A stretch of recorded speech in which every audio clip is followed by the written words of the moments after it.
Welcome to Pieces for My Puzzle. I'm your host, Nikki Ship, and I'm excited to be sharing with you my life with a son on the spectrum. This podcast is for anyone who is looking for quick tips and perspective, but most of all, for hope and inspiration.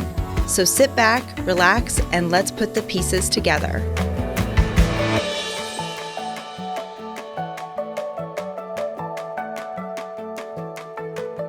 Hello and welcome back to another episode of Pieces for My Puzzle. I'm your host, Nikki Ship. Thank you so much for joining us today. Last week, we had the privilege of talking to Chris and Autumn Timmons from a nonprofit called Preston's Pursuit for Acceptance. If you didn't get a chance to tune into that episode, please do. Definitely some great and wonderful, noteworthy conversation that took place last week, and I'm so grateful that we got to have them on the show. This week, we're speaking actually to the wonderful Siris Raquel, and I'm so excited to be speaking with her because she's just a wealth of information, and I'm just going to tell you a little bit about her first before we officially introduce her. She works with busy individuals and families to improve their communication in their relationships, facilitated by a greater connection with their bodies, and powered by a greater awareness of how their language is moving them toward or away from what they truly desire to create. She's a life coach, speech-language pathologist, learning behavioral specialist, feeding therapist, and a therapeutic energy worker. She infuses energetic techniques, cutting-edge psychology, and results-driven empowering tools and strategies into her coaching, private sessions, classes, and workshops. After more than 17 years of working with individuals, families, schools, and clinics, she has developed a very pointed, dynamic, and unique approach that honors the little girl that she was, who always knew more was possible for those who are different. Magical, and a gift to the world. She also has a podcast. She's the host of a podcast called Choosing a Different Future podcast and lives in Charlotte, North Carolina. Thank you so much for being on the show today. Welcome. Thanks for having me. It's good to see you again, Nikki. It's good to see you. I am so unbelievably excited to have you on the show today because I feel like you have such an incredible, unique approach to what you do. And I have met some wonderful other therapists in your realm as well, but I really love how you incorporate so many other different, ideas, especially the the energy work, I think is so interesting because that's really unique to, I think, even in your industry. Can you share? I haven't really been hearing many people talk about, right? No, not at all. This is the first time. In fact, that was what drew me to you when I first discovered you. I was like, I have to talk to her because I myself do a lot of energy work personally. I've just never really known how to incorporate it for my son, Drayson. So why don't you share a little bit with our audience today about your background and what led you to become a family and child coach? Because I think this is just fascinating. Gosh, I feels like I've been doing this my whole life. Like every aspect of my life has led me down this path because both of my siblings, I'm the oldest of three, both of my siblings have special abilities, which is how I prefer to refer to the capacities that folk that have these different diagnoses or that don't have the diagnoses but have these different ways of connecting and communicating. How they show up. They show up real different. My sister has spina bifida and stuttering. She had stuttering and needed speech therapy for that. She received occupational therapy and physical therapy. And then my brother was hard of hearing and had diaphragmatic hernia when he was born. Oh they both had a lot of surgeries. They both had a lot of follow-ups and appointments and, not just therapies, but then doctor follow-ups. And then they had to be taught differently. So their educational profile and their journey with how they learned was really different. And my sister's only 2 years younger than me. She's actually literally, you'll appreciate this. She's 2 years, 2 months, 2 days, and 2 hours. Oh my goodness. That's amazing. How cool. I love that. That's such a cool fact. Yeah. And so this has been my whole life. And then my cousin, a very close cousin, has autism, which is the first person I met with autism. And he's only a couple years younger than my sister, in between my sister and my brother. So it's just been around my whole life. Been surrounded by it, yeah. Yeah, and as soon as I told my family that I was going to be a speech language pathologist, they were like, "Of course you are." Of course, it was just like a done deal. Like, because on top of that, all of my mom's brothers, including my maternal grandfather, all needed therapy for stuttering, but that didn't exist in their generation in Puerto Rico. There was no speech therapy. Yeah. So they kind of had to come up with their own compensatory strategies and figure it out on their way. And there was a lot of bumps along that way that affected different aspects of their life. So for me, I was already like, this is something that I was interested in. I love education. Both my parents are bilingual educators. Okay. I knew I wanted to incorporate education, but I didn't want to be stuck in a classroom. I was in the classroom with them grading papers and preparing the whole setup every single year. Like that was my before and after school activity. But I still wanted to contribute. I value education greatly. I knew that was also a wonderful platform for upward mobility with people who are, marginalized or who are coming in from other countries. And even though Puerto Rico, we're citizens of the United States, I definitely had very close family friends that were from other countries that they didn't have that as a buy-in necessarily to have access to the same resources. But education was a way to help you lift up and lift yourself up, lift your family up. And it's been, it's now 18 years this month. So when I was hearing the bio, I was like, I think it's actually 18 years. Oh my gosh, it's 18 now. Okay, time to update. Yeah. I guess I got to shift that and change that.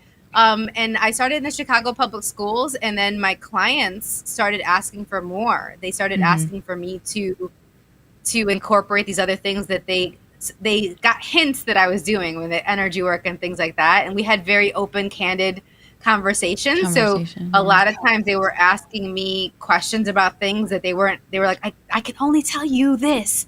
I haven't told anybody else this. And then I'm like, okay, what's this going to be this time? And it's all different realms. And so because they were vulnerable with me and they also gave me very loving nudges, I started to consider some other ways I could support families and created my coaching programs and started doing parent workshops and staff trainings around the country.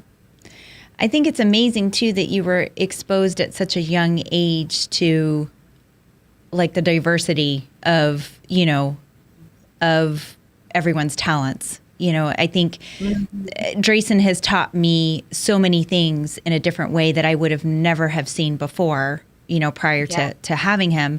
And I think it sounds like you were born to do this. Like you literally naturally took gravitated to it at a very young age.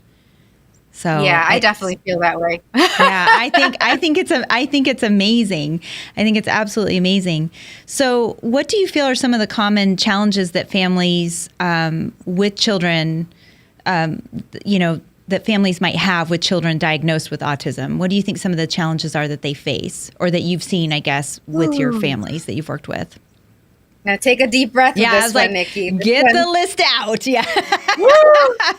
I mean, I feel a certain kind of way about it. It's part of my work, as much as I was born for this, and I know that to be the case. Part of what's also very challenging for me in how I do it is it's very personal. Like my families are my family. Like they are opening up their homes. They're opening up their journey, all the things that they've gone through.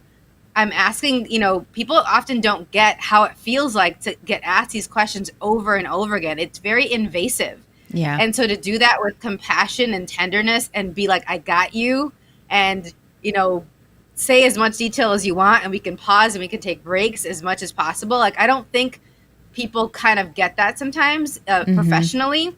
I see the bulldozing happening in these interviews and these evaluations, and they don't really monitor and check the parents, the families. Are they getting overwhelmed? Do they need water? Do they need a break? How's their sensory profile as they're talking about their child's sensory profile? Yeah. Like, that's one thing that I see a lot of. That's a great way to put it, because I can't tell you how many times I have felt like I've gone into a state of overwhelm, but I'm just trying to like bulldoze, like you said. I'm just trying to push through it. I'm just trying to, make sure I get the questionnaire done or get the answers done. And then you kind of come out of it like, and it doesn't, right. And it's so repetitive, but you still every time come out going, gosh, that was a lot, and and you do kind of, I mean, me personally, there was moments where I would shut down, so I think that's you're really amazing. energetically aware. I think part of what the families aren't getting that I love to empower them to, and I'm sure as soon as I say this, you're going to get it right away, is you're picking up on the projections and expectations of these doctors, of these therapists, of these specialists through their questionnaires, through be it the written sheets or their verbal questions. Like there's the verbal, and then what's all the energetics underneath that you might be picking up on. Yeah. And a lot of them aren't necessarily tender, judgment-free projections. Yeah, no, they're not. They're not warm and fuzzy. Right? And so then, surprise, surprise, you're not feeling warm and fuzzy afterwards. So one of the best compliments that my families give me is, oh my God, I feel so much better now that we found you. Oh my God, I feel so much better after this conversation. That's when you know that someone's actually been monitoring your body, been checking in on you as they're gathering this information, and also explaining, why are we doing this again? I know you've gone through this before. Why am I asking you these questions? And I also throw in different questions that maybe some people have never asked before. And I'm surprised that they're not asking these questions more. And I can give you some examples if you'd like. But those are one of those things that if you should feel better after you've found somebody. That if there's a congruency, there's a matching there, that there's a similar vibration, okay, they're really going to respect me and my family, my culture, what our values are, and they're really going to respect me as a caregiver and see me as an expert, which is the other thing that is a challenge that I see all the time. A lot of my parents are kind of get pushed to the side, and they're not seen as valuable in their input as they should. Yeah. They are an expert in their family. They are an expert in their child. We might have a different training, maybe some other experiences, maybe some other techniques that we've learned. But one of the things I love to do is I love to highlight, what do you already know? What do you already get that's working? What are you aware of that is going to work, that maybe you just haven't found the right formula, the things that come together to make it click, see it flourish? Yes. Yeah. And so I always tell my parents, I was like, if it's me, if it's anybody else, you should never feel disrespected. You should never feel like you are less than, or that your input and your experiences are less valuable than mine. Absolutely not. That's a no-go. That's a deal breaker. And I was like, if you need to break up with me, if you need to break up with these other therapists, do it. I will not take it personally, because, hold me accountable, because I'm going to be holding you accountable, and I'm going to be holding these other people accountable that are part of your team. So I come in there treating those families like they're my family, and I go to bat for my family. So I'm that's amazing. I was like, get ready. And I think don't get me wrong, we've had a great line of wonderful providers, but I recently, about a year ago, and Drayson was diagnosed when he was 3. It's been 9 years now since he was diagnosed. I had a provider ask me it was about a year ago, and I'll never forget it, because I was so shocked. I get so siloed in what he needs and the care that he needs. And I do tend to kind of also ignore myself. And she looked at me and asked me, what do you need? And I didn't even know how to respond. Yes. I even hesitated, and I was like, I was like, well, physically, emotionally, mentally, I don't even know where do you want me to start? I realized that my list of needs has been accruing this whole time while I've been trying to navigate helping Drayson. And so I think you bring up a really valid point to really seek that insight from the families themselves too, because they're also very much in direct line. I know that I don't have to struggle the way that Drayson does, but I'm definitely living it. Does that make sense? There's a co-creation happening. Oh yeah, absolutely. Absolutely. So, how do you approach, helping families to understand and accept, an autism diagnosis, or also just accept maybe a different way of looking at it? We were talking about the energetic feeling of things and picking up on those things. So how do you approach helping families understand and accept? Well, first, I acknowledge where they're at. Everybody responds to the diagnosis differently. I've had people that are relieved. They're like, oh, oh my God, finally, yes, that's what I suspected, or that makes so much sense. And It's an answer. whew, Yeah. you know? Yeah. Yeah, like, okay, now I have a framework. Now and I can have a game plan. Like, this is all kind of can fall into place. I can, it depends. And then there's some people that are immediately blaming themselves. What did I do wrong to cause this? Where is this going on? And I have to address the stigma. And given that I work also with a lot of families that are in culturally and linguistically diverse populations, like name a language, I've probably worked with a family that speaks it, different countries. That comes from starting off my career in Chicago. My first school that I worked in, there was 44 different home languages. Oh my So gosh. from Gujarati to Urdu to Spanish to French to Japanese, German. I had all the different dialects of Arabic from Pashto, and and there's Oh a my lot of goodness. different African languages. So like there's a lot of stigma in most of the countries, most of these cultures. There's still stigma in the United States, right? We say that we're advanced in the first world country, but when it comes to these perspectives, it still is very pervasive. And so one of the things I have to start with is, where are you at? How are you feeling about this? And then depending on how they're feeling, where they're at, I have to address it a little bit differently. But no matter how they respond, one of the things I do say that, and it may be not the first session or the second, it depends on timing. It depends on when their body tells me, yes, it's time. I have to address usually the fact that they either have already been getting the message, or they're still buying the message that the world would be better without their child in it. And I think we might have addressed this a little bit, right, Nikki? Like, there's a lot of families are getting told that the world would be better if their child who has autism, or their family that's burdening the system, or whatever this is, whatever the society, it would be better without them. And I equivocally disagree. Like, I actually see that the world is better with them. And that we need, not just for diversity purposes, but that the way that they see the world, the way that they invite us to look at the world differently, makes the world better. My world, my life is better with all the people that have special abilities that I've interacted with, and with their families. And so now I get a chance to show them how their world can be better, how their life has already been better. We start with acknowledgement. What's working again? What are the strengths? What are the gifts? Where have they flourished? Where are you seeing something that maybe other people aren't recognizing yet? And then, all right, how can we help you have that shine out even more? Well, as caregivers, including their own needs. So I've had a lot of parents where they come with me with their concerns of their kid, and then they realize how my approach is different. And they were like, can I also have sessions for myself? I really want to work on my own thing so I can be a better advocate. So my cup is full as I'm getting into these meetings, going to these therapies, making sure that my marriage is good. If I have a partner, if they have a partner, like it goes to the wayside a lot of times. There is a reason why a lot of families who have kiddos with special needs, they're at more risk of divorce and things like that than other families. It's a big stressor. And so how can we make it easier? Yeah. And it, as you were talking right now, I got emotional because I tell people all the time with Drayson, because there is that stigma of, if we just make them quote unquote go away. Right. And I can't imagine my life without him. It's like he's the best part of me. And I've learned things and I'm going to get emotional saying this, like I've learned things in such a different way that I would have never have seen or learned had he not picked me. Because I always say he picked me.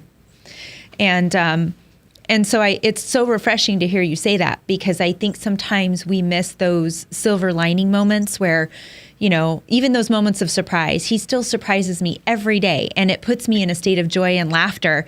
And then I'm like, I never thought about it looking at it that way, or that's an interesting perspective, and I think that, had I not entered that approach or entered that mindset, and because it took me a long time to get out of my own way, right? I think the cultural aspect that you bring in, there's also all the cultural stigmas that you have to combat, and you get bombarded with the questions. So it's not just you trying to navigate. Yeah, it's not just you trying to navigate things with your child.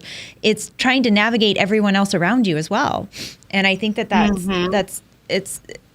so it makes me emotional to hear you say that, because I definitely tell people that all the time. How important? When you talk about, that's a really good point, Nikki, how you talk about the other family members. They're all grieving and going through a process as well. So part of what I love about what I do now is I'm like, let's bring them all in. Let's have them all on the Zoom. Yeah. I want to talk to the grandma. I want to talk to the uncles, because it's a whole multi-organic, like it's an organism that keeps shifting, that's infecting the child and the family and then the caregiver. So if they go and they feel empowered, and then immediately as soon as they talk to mom or they talk to their brother, it's like, and they feel diminished again. That's less effective. So I really like having everybody be a united team together. And so I've had multiple households that I work with to help and support, to help align that. Yeah. And I think, and it takes a village, right? Like I would not be able to do half of what I've done for Drayson if I didn't have that support. But I had to learn how to navigate. I wish I would have found you 9 years ago, because then I would have been like, I'm putting you on a Zoom call with her. But it's true. It's like I felt like I had to address that first until I could really get into the nitty gritty of addressing what I needed for him, because it was like almost wanted to cancel the noise. Like, let's just deal with this, address it, and then now I can focus on him. And it took me a while to kind of get out of my own way. And to have, I always talk about my moment of belief, and it was one of the very first podcast episodes I did here, and about that moment where I knew that he was capable, and that if I have to believe in myself as much as I have to believe in him, otherwise this won't work. And my moment of belief, confidence is huge. It is. It's huge, and I was really lucky. It happened about 6 months after his diagnosis that I had that epiphany moment. And I'm so glad it happened when it did, because, I've spoken to lots of other parents too, and I know you can relate to this. It's like they're still stuck in that cycle, and they don't realize that they're in their own way, and they're really inhibiting their child's success because of having to navigate the cultural stigmas or the societal stigmas. I was told that Drayson might not ever call me mom.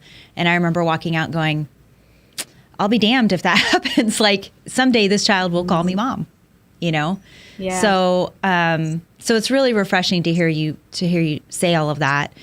How important is, and this kind of segues right into my next question, how important is the family involvement in the therapy and the development process for children with autism? Essential. I mean, with any aspect, be it of autism or not, it's pivotal. I do it in a different way. So as you inferred earlier, so I actually help my families really get in touch with their body and in touch with their child's body. So we actually get a yes with our body and a no with our body for the caregiver, because they got to take care of themselves, right? Yeah. So what am I wearing today? What am I eating today? What time am I going to sleep? Am I going to this appointment or not? Am I handing this appointment off to somebody else? Like, all these different things so that they can be good. And I also get the yes and no for the family. What's my family's yes? What's my family's no? And using that information to guide decisions. So I had a parent that was asking me to help them find get information and guidelines. What are some criteria that we need for a new school for my child? And they had two kids. So I was like, let's make sure. Right? I was like, let's make sure that we actually, even though you're looking for a new school for this child, it's going to affect you and your husband and the other child. So how about we get a yes for the whole family and a no for the whole family, and only choose a school the yes for everybody. That's for the whole family, not just this child. And so, within a couple months, they ended the school year. They started the next one. We talked about it over the summer, which is a great time, summertime. And they are now in a school that they get to move around more, because this kiddo is super brilliant. He has sensory difficulties, but he also is intelligence-wise too fast. So he needs things yesterday. He's 18 steps ahead of everybody else. Yeah. Yes. And so he keeps you on your toes, which I love. And that's one of the most underserved populations, is those who have a a high intelligence, but they have learning disabilities or they have sensory challenges or autism. It's like they have this higher intelligence, but because of it, they're like, oh, well, they can do this academic stuff fine. They're passing the test, and so they don't want to address these other things that are going to affect them in how they live, and how they connect, and how they communicate and have relationships with other people. Hello, relationships are a big part of your life and the quality of your life. How are we not going to address that? So this school that they found is phenomenal, and because of they having the families, yes, it worked. The commute, the drop off, pickup, all the stuff worked with the other sibling. You know, it made it really easy for the parents. Like, they have more time together. It's just, and it was all from the simple tool of having the yes and the no for the family, instead of just kind of using it mentally. Like, it wasn't just a checklist in a written way. It was an energetic checklist as well. What is the energetic priorities for this family? For this family. And I think that's, what a fabulous question for her to ask you too. Because I think, you know, going into those, like, I know where Drayson's at now, he's at an autism academy here in Arizona, and I love them. They have just done wonders for him. But I didn't know how to navigate that process. And even asking some of those questions at first, it was really daunting, you know, and some of them were even panel interviews. And I was like, God, am I going for a job interview, or is like the second round? Like, do I make it to second round? Like, it was really daunting. And so breaking it down that way, I think, is such a fantastic idea, because I wish I would have found you years ago. but I mean, you have me now. You're good. No, and this is exactly why I wanted you on the show, because I think that, you know, families need to hear this. Families need to hear that it's not just about your special needs child or caring for that child or providing a service, because we talk a lot about that on the show here. We talk a lot about services and ideas and ways to implement things. And I've even done a short segment on self-care, but the way that you're approaching it is such a holistic point of view, because you're involving everyone. And I think, you know, us as a family, we've worked really hard to do that, and we're really strong, but I basically did it without realizing I was doing it, you know, because I knew that I couldn't do it by myself. So I had to bring them in. Otherwise I knew it was going to set me up for failure, you know? Well, and I'm glad you had that awareness. That speaks a lot to you and your capacities, because even when people are getting the messages, there's so much overwhelm, there's so much fatigue and stress. You don't always get that's a possibility, especially if the models and the people that you're seeing around you, if you know you're tapping in with other parents, maybe you're hearing from the teachers, they're not letting you think that way sometimes. Like, they're kind of distracting you from very analytical. Tapping into that knowing. So it might stop you and take you off track, even when you might be getting those whispers of like, hey, this is not quite right for my family. You may be distracted and you might go this way when you should be going that way. And one of the big things that I deal with my families is detoxing and letting go of the judgment and the shame of, oh, I could have done this earlier, or oh, I didn't do it this way and I listened to this person. And it's never too late. Right. No, I agree wholeheartedly. What strategies do you recommend for parents to create a supportive and enriching environment at home? Do you have any golden nuggets of wisdom that you could give our audience?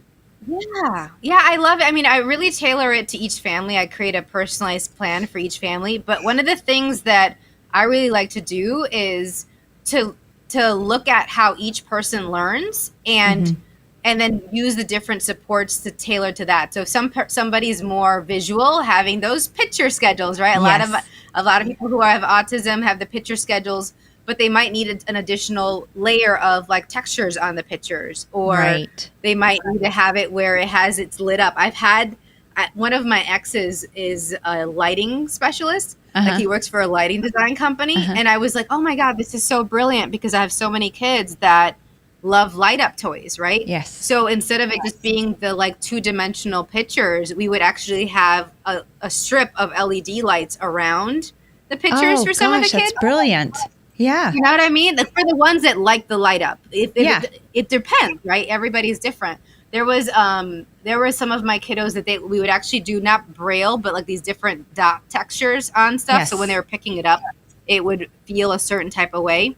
I had another kiddo that was really big on textures, that really loved things soft. Like the inside of my hoodie right now is super soft. That's why I told you before we started recording, I was like, I needed the squish today. A little squishy. And so we have an actual like soft texture that we would glue on with a glue gun around the edges of it. So it would be like a kind of like a faux fur or whatever is the texture that they would really gravitate toward as like the frame of each of the pictures. So when they grabbed it, it was even more inviting to them. It was more likely for them to really look at those details and pay attention to that. So kind of level up on the sensory. Yeah. Level up on the sensory. I mean, some people, the pictures are great. The pictures are great, but then what do we need pictures for? Then that's the next question. What do we need? What routine? So I have a very routines-based approach. Okay. I actually provide an environmental analysis for my family. So I have them to give me like a video tour and walk through each room of their house. And I ask them, like, what do they use this room for? What's working that they know it's working? What they like to have happen in the room that's not really happening yet? And then I give recommendations for tweaks that they can make in each of the rooms or the house in overall, like a flow kind of a thing. And so but before that happens, I'm already keeping in mind, how does the parent learn? How does the child learn? What are their needs right now? What are the things that they're coming to me that they'd like more clarity and ease with? And then we make those tweaks accordingly. And so that how all that intersects is going to be different for each family. But I think a lot of families, they know, hey, I'm more visual, or my moms will say, I really am good about, if I write it down the notes, I get it better than if I just hear it. Mm-hmm. So I ask them that as part of like my onboarding orientation with them. I'm like, how do you learn? How do they learn? What's been working with that?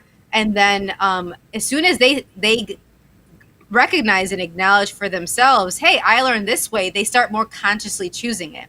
But since many people aren't asking the parents those questions, they're just focused on the kid, they don't actually are adapting how they present the information to them so that the parents can actually integrate it and recall it and use it when they need it. Instead of being like, oh, shoot, I should have done this thing that we talked about, but it didn't happen, you know?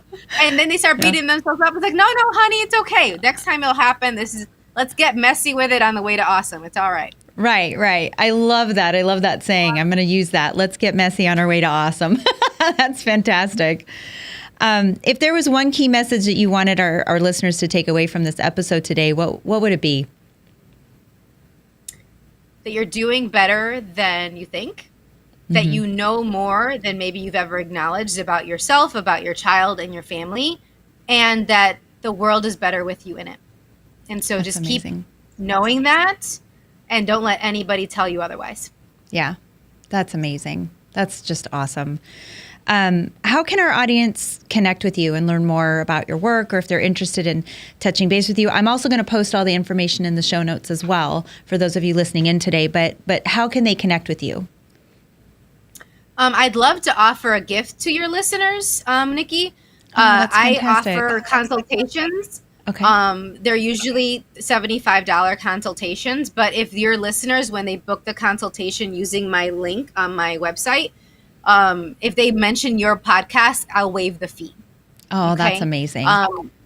So then they can, and the consultation, the purpose of it is to get ideas right away that they can start implementing, and they may or may not be a good fit for coaching. It may not be necessary. It might just be acknowledging, hey, this is what's working. Do a little bit more of this. Or, hey, let's reach out to this resource, this support here.